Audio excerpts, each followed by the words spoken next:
All right, so a handful of you guys might have come over to my channel after having seen me on Trevor's, that's Motion Auto TV, for the past several months, and I appreciate that. Kind of gives me a desire to maybe jump back into YouTube, which has kind of been on the back burner, I don't know, the last couple years. As is mentioned, if you're coming here from the YouTube channel, from Trevor's that is, I'm moving to Maryland, moving from Colorado. I think it's 1,500 miles across country, and it's hectic. I've got 6 weeks as of today, yesterday, something like that. To get to Maryland, we're gonna be there July 3rd. So whatever that time frame is, about 6 weeks. I've got to get everything in order, and I guess I'm just gonna take you along for the ride. And hopefully I just keep it entertaining, keep it fast paced. I'll jump into some of the other stuff that happens in the garage, basically what my day's like and what the goals are, and they're going to change pretty much day to day as we try to make plans on how we're going to get the equipment that I have, which is the biggest part, across the country. So before I can jump to that though, I need to get my personal car finished and done. It's a project I've had for about 4 years. I'll get into the details on that, but now down to the wire, I need to get the thing running pretty much today. So I'm going to grab some stuff out of storage that I have here, bring it out there. I'm actually going to work at Trevor's shop. He gave me the shop for a week or two, actually probably just a week now, since he's out of state. So I'm going to grab some stuff, load up in the truck, get over to Trevor's shop and get started on my car. And that's one big hurdle that I can get out of the way, because then I've got 3 other car projects on my own that need to get wrapped up.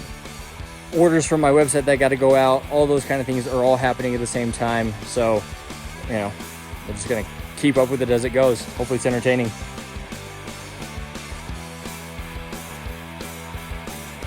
All right, what you see here is my 2005 STI. It's got a big turbo build, and we need a clutch to support that power. So that's what we're going to be doing today. It's not your Subaru. What was that? It's not your car. Sorry.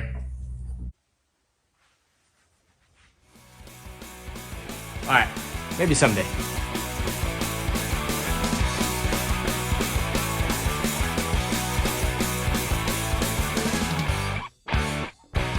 This, however, is my actual car.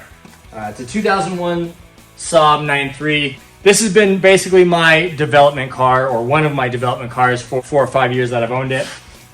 Basically, it's given me an opportunity to test fit, mock up, abuse some parts, and test them before I send them out to people. So that's what its whole purpose has been. But it's also supposed to be my daily driver, so I got to make that work. This, however, is the one that's actually getting the clutch job. And this has a clutch kit that I am mid-development on. The dimensions all worked out, the math worked out on paper, but for some reason I'm having issues, and that's what I'm going to dive in on this video. I've got some factory clutches and some other pressure plates that I've used in development, and I got to get to the bottom of why this is not working. I've got, again, a factory, a flywheel, disc, pressure plate to compare dimensions on.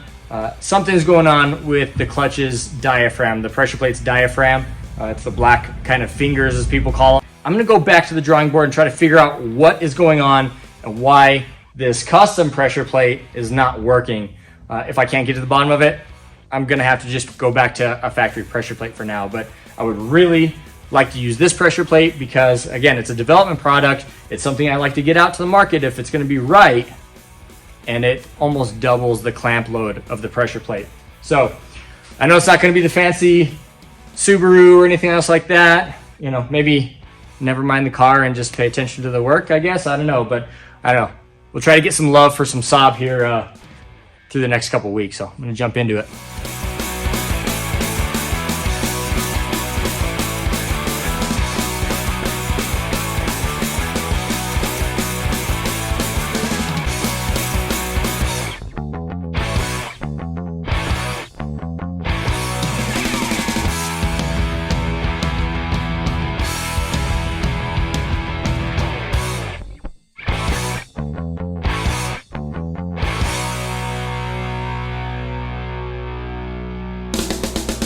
Okay, while I'm here and I've got the wheel off, I figured I'd touch a little bit on what I meant by a development car.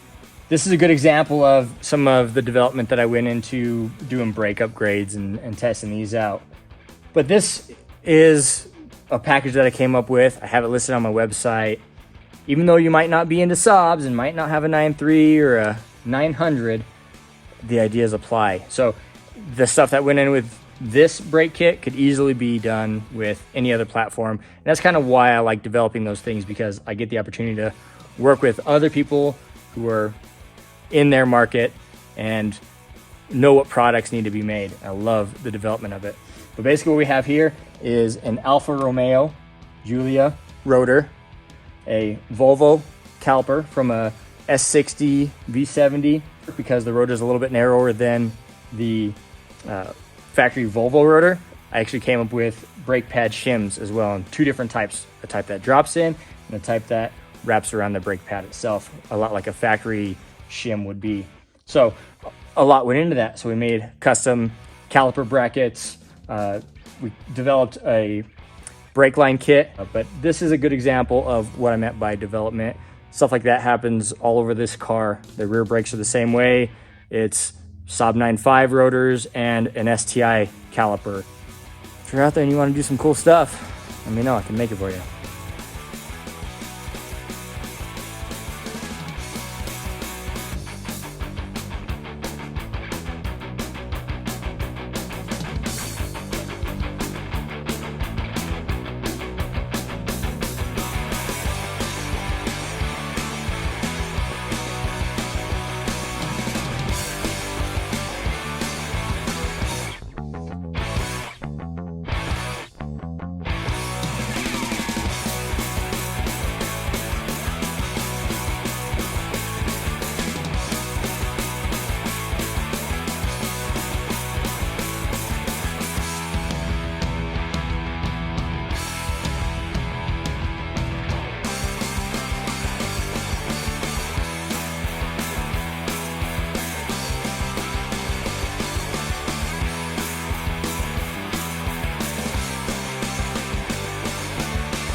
All right, I'm gonna put a pin in it for the day.